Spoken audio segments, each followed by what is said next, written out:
Hey everyone. Have you ever been in a situation where you were writing an email or a text to a friend, a coworker, colleague, or your boss, and something just wasn't adding up and things were getting lost in translation? Well, that typically happens because we lack the skills needed to have effective written communication. My name is Ashley, and today I'm going to be talking to you about the key to effective communication, specifically in the workplace. So, to kind of cover what we're going to be talking about, I want to go over some common practices that we use in the workplace to communicate via written form. I also want to talk about why it's important to have effective communication and to kind of give you the skills that you need to have as far as written communication goes. I also want to talk to you about some common issues that we find when it comes to written communication, as well as what are the impacts of if we have poor written communication. And lastly, I want to share with you some tools that can help you better communicate in written form with either your coworkers, within your workplace, or just in daily life. So, to begin, let's talk about communication in the workplace. It's usually via written documents, and those documents can include emails, reports, proposals, things like that. What you're most commonly going to find is emails. Emails are used on a daily basis because they are quick, easy, and you typically get a response within the same day as well. These can also be internal within your work community, or emails can be used externally if you're regarding customer concerns, if that's what you do in your workplace, things like that. There's also reports. Those are going to typically be written for like a status update on a project that you're working for, as well as say your boss needs a report on a status of a product or something like that. That's where those reports are going to come in handy. Lastly, there's proposals. Proposals are usually used internally. They're going to be what you present to your boss for pleading your case for a plan of action. There's also presentations that you can give as well, like what I'm doing now, those kinds of things, just all different types of written communication within the workplace. So next we're going to talk about kind of why it's important to utilize effective written communication. Say for instance, let's use an example. If you're talking to someone face to face, you have verbal cues such as your facial expression, your hand gestures, and all around your body language. In written communication, we don't have that. That is completely out the window. All we have is our paper in front of us or whatever we're typing. That's the only form of communication we have. So, a lot of the things that we do in person, face to face, with our hand gestures, our expressions, that gets lost in translation a lot in written communication. As well as, we want to take time to analyze who it is we're exactly writing to and what it is we're kind of writing. If we take the time to analyze who we are writing for, kind of considering their personality or their morals or their beliefs, especially associated in the workplace, we'll get a more successful response. And we also want to make sure that we practice good, effective communication, especially written, to keep a sense of professionalism. Workplaces are professional. We want to keep a sense of professionalism to our workplace and to our work. As well as, If we use good, effective written communication, we avoid confusion and misunderstandings between coworkers and bosses and colleagues and things like that. So, there are some common issues that we typically see in written communication. Number one, we have the lack of knowledge for just key skills to have effective communication, especially written. So, best practices aren't being used, and we'll kind of go over that later on. And I'll give you some tips and pointers for some best practices that we can use to improve our written communication skills. Number two, there seems to be a lack of awareness when it comes to writing up a document. And by awareness, I mean we're not analyzing the situation to its fullest potential. And by that, I mean we need to focus on who our audience is. We need to focus on the content of the message we're trying to convey.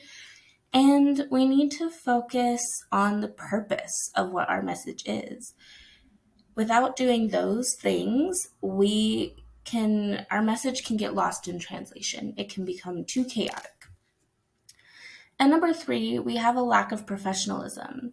So if you're writing an email to a coworker, for instance, that you're really friendly with in person, that's great. But when it comes to even writing that email, we're still in a workplace setting. We still want to be professional. So something you would joke about in person with your teammate, you don't really want to do that in a written sense. And you don't also want to use slang that would be commonly used, just because we want to keep we want to be professional. Because if we maintain our professionalism, we also maintain our credibility. We don't want to lower that credibility. So like I said, there's a lot of impacts that come from poor communication skills, especially in written form. Like I said earlier, it kind of leads to confusion if you type up a document that's super wordy, not very well organized. The reader doesn't know what to expect, and they kind of get lost.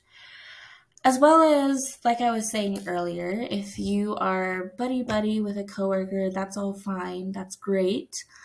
But we want to make sure that in our written communication, we're keeping a friendly, professional tone.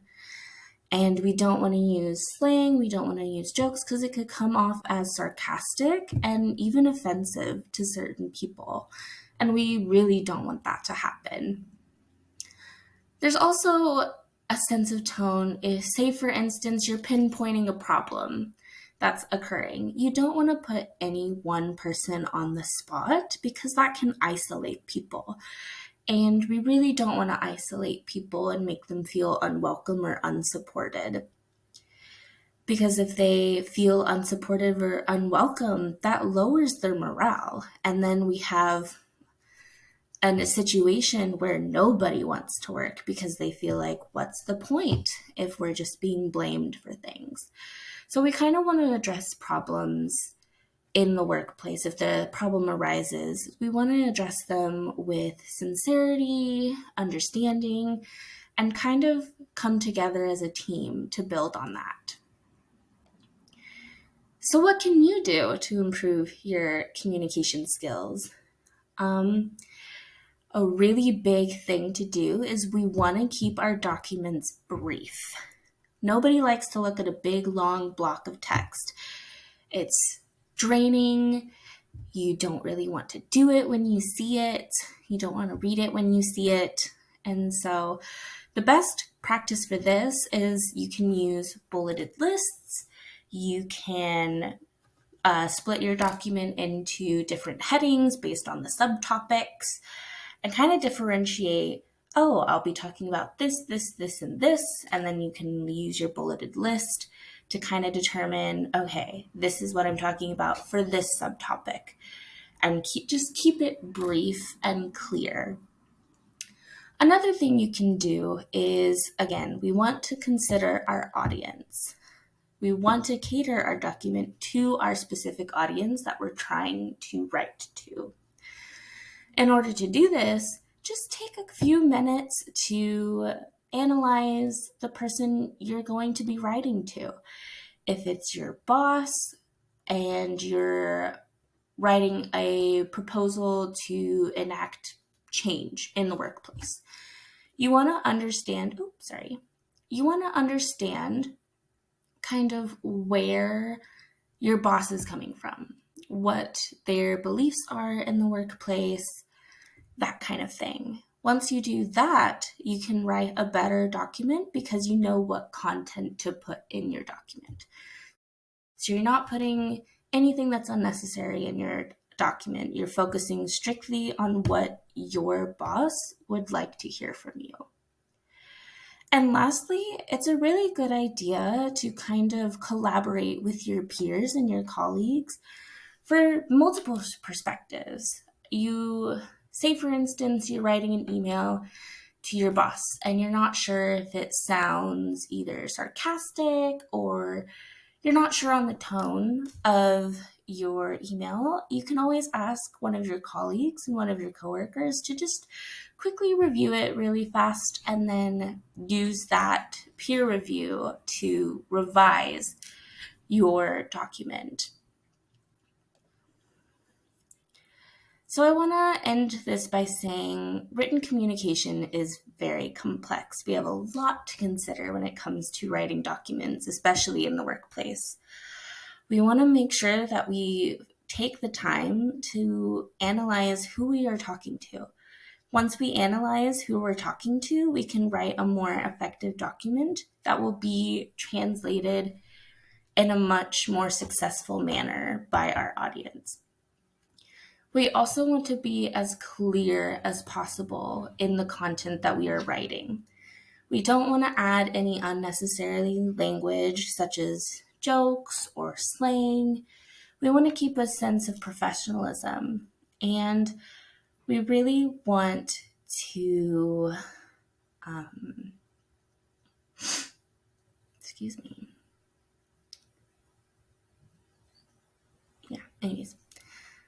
And lastly, I think it's really important that you collaborate with your colleagues to build your skills. It's important to get multiple perspectives on the things that you are writing to understand, hey, maybe my tone isn't the best here. Or, hey, maybe this little blurb here in this little section is unnecessary. Let me just take it out. To make your message more clear, as brief as possible, and just overall tailored to your audience. So I hope you learned something very valuable in this presentation today, and I wish you the best of luck on your endeavors in written communication in your profession. Thank you.